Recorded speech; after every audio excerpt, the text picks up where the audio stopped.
नमस्कार। Janaki FM 106 megahertz Janaki समाचार में अपने के स्वागत है। राजन से सुनाल जाऊ समाचार। एकनु का मुख्य समाचार।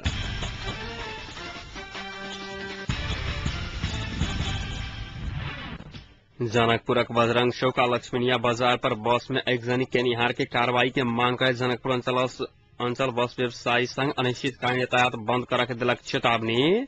सरकार पुलिसक आईजीपी में कुबेर सिंह राणा के पदोन्नति करके कैलक तैयारी। देश के स्रोत साधन के उपयोग कर युवा उद्यमी सबके प्रधानमंत्री भट्टराई के आग्रह। निजामती दिवस के अवसर पर महोत्तरी जिला कार्यालय सब में पहल आवाला सेवाग्राही सबके सम्मान कयल गेल। शिविर के हथियार संग्रहालय में राखप्रत माओवादी के पूर्व लड़ाकू सभा का मांग। अब महोत्तरी गौशाला में खाने पानी संचालन में अलाक के बाद स्थानीय वासी सब हर्षित। जनकपुरक बजरंग चौक आ लक्ष्मीनिया बाजार पर बस में आएक जनी केनिहार व्यक्ति सबके कार्रवाई करके मांग करे जनकपुर अंचल बस व्यवसायी संघ अनिश्चित काल के लिए यातायात बंद करके चेतावनी दिलक। बजरंग चौक पर कल बेल दुर्घटना के बाद 2-61-30 नंबर के और लक्ष्मीनिया बाजार पर 3-71-13 नंबर के बस में आएक लोगनिहार व्यक्ति ऊपर कार्रवाई कर क्षतिपूर्ति उपलब्ध नहीं कराओल गेल तो संघ 25 गते से अनिश्चित काल धरि के लिए यातायात बंद करके चेतावनी दिलक। जनकपुर से मालंगबाद से 2-61-30 नंबर के बस ठक्कर से मोटरसाइकिल पर सवार सिंगरजोड़ा वार्ड नंबर 1 के विनय यादव के मृत्यु भेला के बाद आक्रोशित स्थानीय वासी सब बस में एक जनी केने रहाइक। सुरक्षाकर्मी के आगा बस में तोड़फोड़ आग लगाव वाला सभा काज भेला के बादो पुलिस प्रशासन मुकदर्शक बन के संगे दोषी के नियंत्रण में लाकर छोड़ा के काज केने संघक अध्यक्ष तेजनारायण चौधरी द्वारा जारी विज्ञप्ति में आरोप लगाओल गेल छैक। एहि बीच दुर्घटना में मृत्यु भेल यादव के परिवार के उचित क्षतिपूर्ति उपलब्ध करावे के प्रतिबद्धता के बाद विद्यार्थी संगठन सब विद्यालय बंदक कार्यक्रम फिरता लेलक। विद्यार्थी संगठन सब द्वारा संयुक्त रूप से जारी विज्ञप्ति में धनसाक डीएसपी टेक बहादुर गुरुंग बस चालक के कार्रवाई एवं पीड़ित परिवार के उचित क्षतिपूर्ति उपलब्ध करावा के प्रतिबद्धता जनाला के बाद शैक्षिक संस्थान बंद के कार्यक्रम फिरता लेल गेल जनाओल गेल।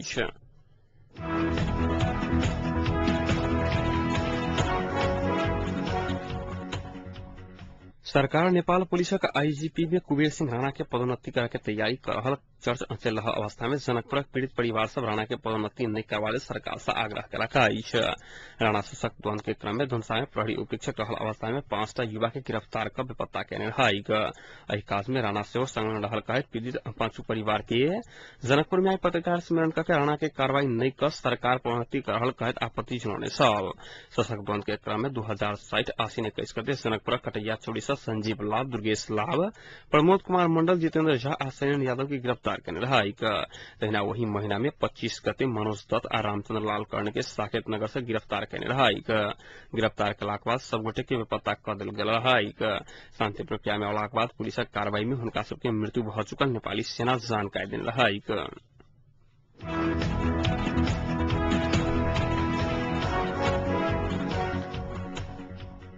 निजामती कर्मचारी दिवस के पूर्व संध्या में महोत्तरी जिला संपूर्ण कार्यालय में पहले आवाला सेवाग्राही सबके सम्मान कयल गेल छल।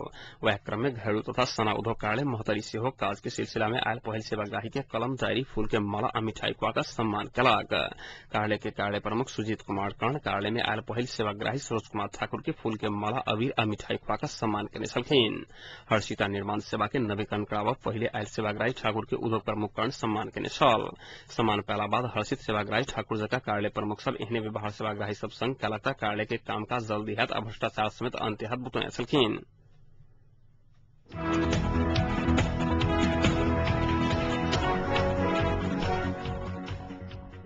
प्रधानमंत्री डॉक्टर बाबूराम भट्टराई स्वदेश में उपलब्ध कच्चा पदार्थ प्रयोग का उद्योग संचालन में जोड़ देवे युवा उद्यमी सबके आग्रह करने छलखिन। अपन चीज अपने रहल कई विषय के बोध करावा के उद्देश्य के संग ऐसे आज न कल गेल made in Nepal service exhibition 2012 के उद्घाटन करते प्रधानमंत्री भट्टराई कृषि, जल स्रोत, पर्यटन, शिक्षा तथा स्वास्थ्य के क्षेत्र में लगानी की संभावना प्रचुर भेर उल्लेख करने छलखिन।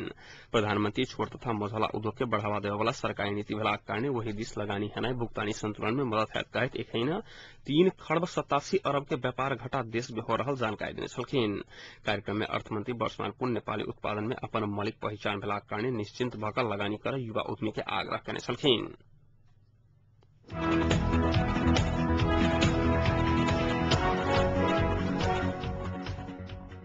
स्वैच्छिक अवकाश उच्चाउने माओवादी के पूर्व लड़ाकू सब शिविर के हथियार संग्रहालय में राखा के मांग कलका।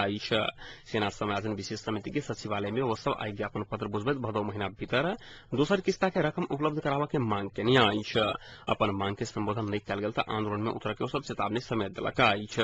कुछ दिन पहिने बैसल विशेष समिति के बैसार से कार्तिक दोसर सप्ताह से मात्र रकम भुगतानी करे के निर्णय कर वो सब असफल भेल छल। पूर्व लड़ाकू सब जनयुद्धक घायल अपांग सबके दवा भरण पोषण के व्यवस्था समेत करा के मांग के नियाइछ।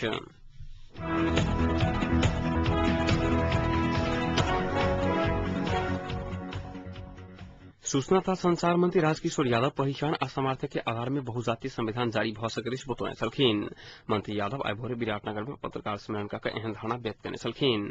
मधेसी जानकार पर्व गणतांत्रिक के अध्यक्ष से होरल मंत्री यादव संहिता के विषय में मधेसवादी दल सब संग विगत में भेल 22 8 सूत्रीय सहमति से कोनो राजनीतिक दल पासा नहीं हट सकरिस स्मरण करने छलखिन। वो संहिता विरोधी समांतवादी सोच आ चुनाव में अपराजित सम्मत जनमत संग्रह के बात उठा रहल बतवे देश के निकास दबा के सर्वोत्तम विकल्प संविधान सभा के निर्वाचन मात्र भेल दावा करने छलखिन। सरकारक प्रवक्ता से होरल मंत्री यादव संविधानक विवादित विषय में पैकेज में सहमति भेलाक बाद सरकार के नेतृत्व परिवर्तन भ सकैछ बतौने छलखिन।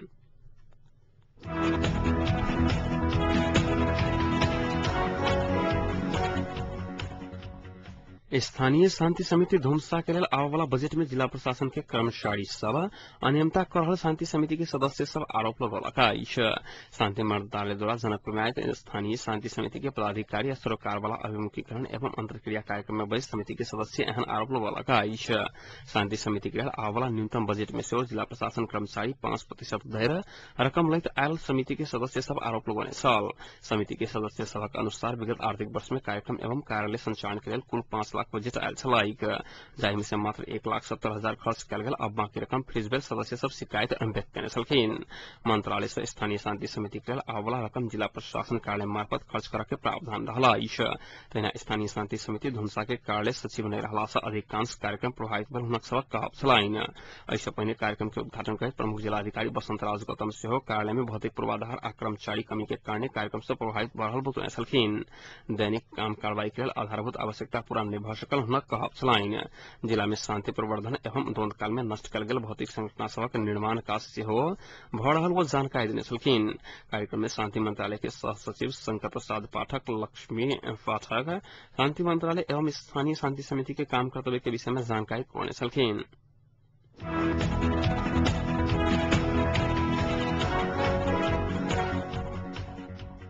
धनुषा कटरेत स्थित जल्लाद आ हरदीनाथ नदी में निर्माण कयल गेल बांध के कारण करीब 65 बीघा खेती योग्य जमीन अल्पत्र में पड़लाइछ। खेती योग्य जमीन डुबान में पड़लाक बाद ओहि गामक स्थानीय वासी सब चिंतित भेलाइछ। हरदीनाथ आ जल्लाद नदी में स्थानीय वासी के विरोध के बावजूद किछु व्यक्ति अपन निहित लाभ के लेल जबरदस्ती बांध निर्माण करवाने पीड़ित सब आरोप लगौने छाइक। खेती सब गुजारा चलावे वाला करीब 80 परिवारक दैनिक गुजारा करबा में सेहो समस्या आयल पीड़ित सब जनौलक। कटरेत वार्ड नंबर 3 रहनिहार शक्तिचंद्र यादव के अनुसार बांध निर्माण क्रम में विरोध कलाक बादो कोनो सुनवाई नहीं भेल छाइक।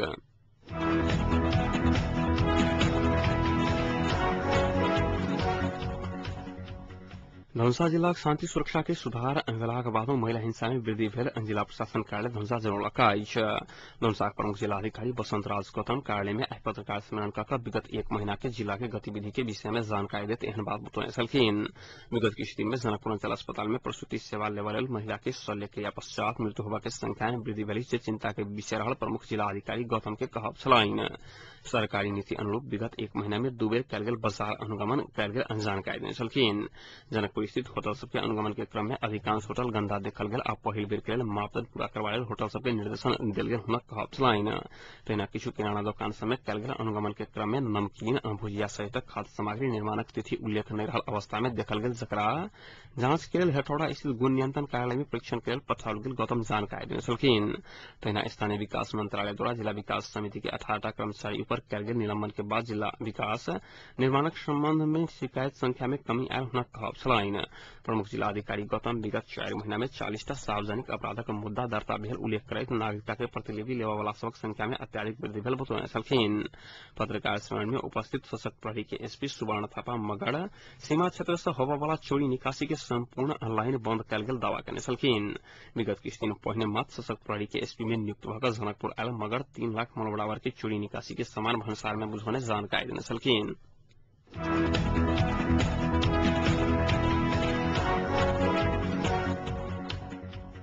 सर्लाही की घुरकोली में मई का फेकल गेल अवस्था में भेटल हरिवन नवीसा वार्ड नंबर 7 के मिनचिरिंग टोलक सुनीता पासवान के हत्या में संलग्न अभियोग में पकड़ाव पड़ल सब ऊपर आवश्यक कार्रवाई अगाडि बढ़ल पुलिस जनौलक अछि। हरिपुर स्थित इलाका प्रहरी कार्यालय के अनुसार पासवान के हत्या अभियोग में पकड़ाव पड़ल घुरकोली गाविसा वार्ड नंबर 7 के अंदाजी 20 वर्षीय उमेश शाह आ हरिवन गाम वार्ड नंबर 6 ताइबाना के शव घोले के म्याद अथवा के लिए कार्रवाई प्रक्रिया अगाडि बढ़ाओल गेल अछि। कॉल डिटेल के आधार में अभियुक्त सबके पकड़ाव कयल गेल हरिवन स्थित इलाका प्रहरी कार्यालय के निरीक्षक श्यामलाल सुब्बा जानकारी देने छलखिन। एहि बीच सर्लाही के हरिवन स्थित मिलगेट ऊख उत्पादक समिति कृषक अधिकार महासंघ के नाम से भरल आंदोलन से ऊख किसान के कमजोर बनावा लागल ठहर के अछि। आई भोरे मिलगेट समिति के प्रतिनिधि तथा अन्य ऊख किसान सबक संयुक्त बैसार से एहन निष्कर्ष निकालने अछि। बैसार से कृषक अधिकार महासंघ के नाम में भरल आंदोलन के चर्चा से ऊख किसान सब में फूट लायत आ किसान सब कमजोर है ठहर करत ऊख किसान के अधिकारक लेल काम करक भेला बादो बेमौसमी किसिमक आंदोलन स्थगित कर साझा आंदोलन में आवा महासंघ के आह्वान समेत कने समिति के अध्यक्ष वेद बहादुर बुढ़ातो की जानकारी देने छलखिन।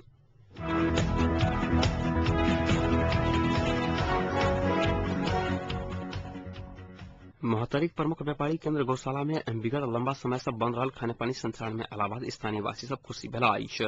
नेपाल विद्युत प्राधिकरण गत 2068 साल भादो 8 गते विद्युत प्रसारण लाइन कटला बाद खाने पानी सुविधा बंद भेला बाद पानी के अभाव होइत आयल अछि। नेपाल विद्युत प्राधिकरण के तिरप बाकी रहल 5 लाख रुपया सब वितरण दिन 2,50,000 रुपया गौशाला खाने पानी उपभोक्ता समिति के विशेष पहल में भुगतानी करा बाद ऐसे खाने पानी के सुविधा भेटल अछि। खाने पानी संचालन में अलावा गौशाला आसपास क्षेत्रक करीब 7 से 50 सब बेसी घर परिवार प्रत्यक्ष लाभान्वित भेला अछि।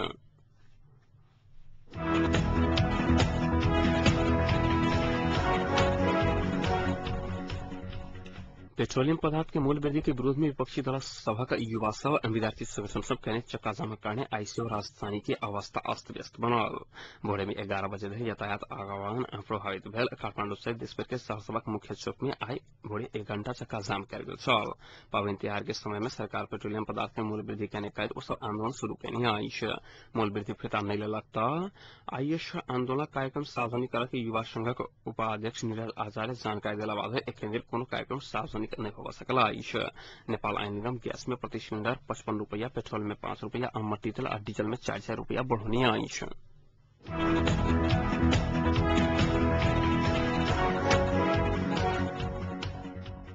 राष्ट्रीय जनमोर्चा के अध्यक्ष चित्र बहादुर केसी एकीकृत नेकपा माओवादी मधेशवादी आ जातिवादी सबक जिदक कारणे संविधान बनने सकल बतौने छलखिन। राष्ट्रीय जनमोर्चा चितवन आई भरतपुर में आज कहने पत्रकार सम्मेलन में एहन बात बतौने छलखिन। केसी एकल जातीय राज्य बनाबऽ निसकलाक बाद तीनों दल एखन बहुत जातीय प्रदेश के पक्ष में ओकालत शुरू करने बतौने छलखिन। हुनके सबके कारण संविधान बनने सकल बतबैत केसी बहुजातीय प्रदेशक पक्ष में समर्थन नहीं कलाक बाद सकारात्मक विचार रखने छलखिन। केसी कहलनि एक जातीय बहुजातीय प्रदेश सकारात्मक पक्ष अछि। 4 वर्ष लगातार एकल जातीय राज्य चाही कहे वाला एखन बहुजातीय प्रदेश चाही कहला गेल बतबै जातीयता के कारण देश विखंडन तरफ जा रहल बतौने छलखिन।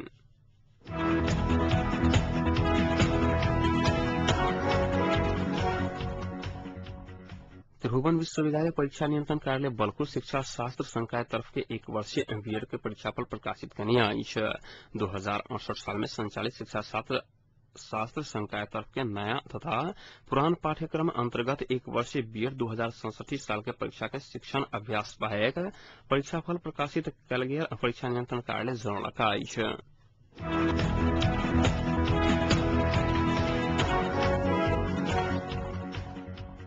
संयुक्त राज्य अमेरिका एकीकृत नेकपा माओवादी के आतंककारी के सूची से हटौलक अछि। अमेरिका के स्टेट डिपार्टमेंटक प्रवक्ता आई जारी कयने विज्ञप्ति में नेपाल के माओवादी के आईए सूची से हटाओल गेल बताओल गेल अछि।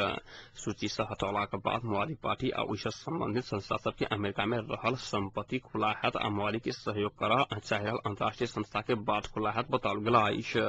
विज्ञप्ति में कहल गेल अछि जे माओवादी पार्टी गतिविधि के सूक्ष्म समीक्षा पश्चात आतंककारी गतिविधि में संलग्न नहीं रहल आ ओ गतिविधि अमेरिका के सुरक्षा में कोनो हानि नहीं पहुंचाओत निष्कर्ष लगाओल गेल अछि।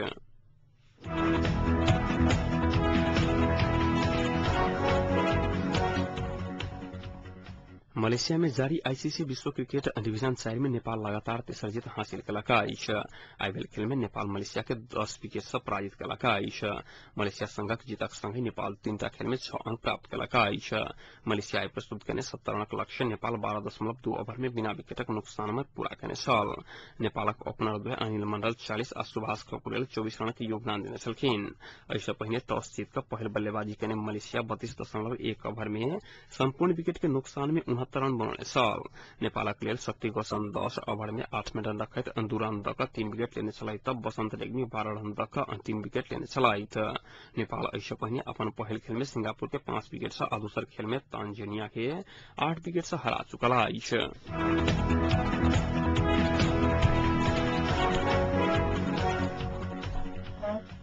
तापक्रम में जनकपुरक तापक्रम 32 डिग्री सेल्सियस रहला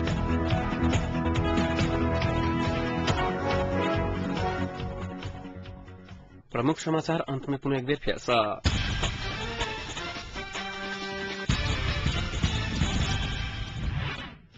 जनकपुरक बजरंग चौक आ लक्ष्मणिया बाजार में बस में एक जनी केनिहार सबके कार्रवाई करैत जनकपुर अंचल बस व्यवसायी संघ अनिश्चितकालीन यातायात बंद करक दिलक चेतावनी सरकार पुलिसक आईजीपी में कुबेर सिंह राणा के पदोन्नति करक कलक तैयारी देश के स्रोत साधन के उपयोग कर युवा उद्यमी सबके प्रधानमंत्री भट्टराई के आग्रह निजामती दिवस के अवसर पर मोहतरी जिला कार्यालय सब में पहल आवाला सेवाग्राही सबके सम्मान कल गेल शिविर के हथियार संग्रहालय में राख पड़त माओवादी के पूर्व लड़ाकू सभा मांग आ मोहतरी गौशाला में खाने पानी संचालन में इलाहाबाद स्थानीय वासी सब हर्षित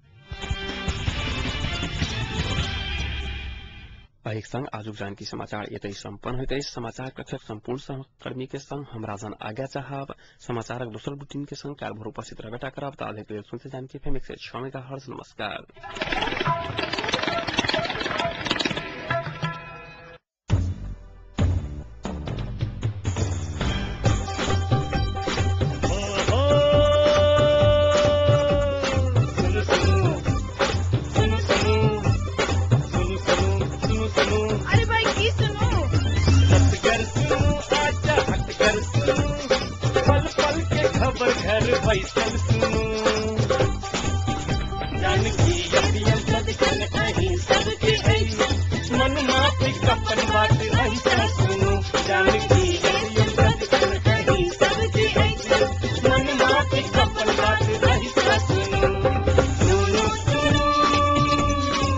जानकी FM 106 मेगाहर्ट्ज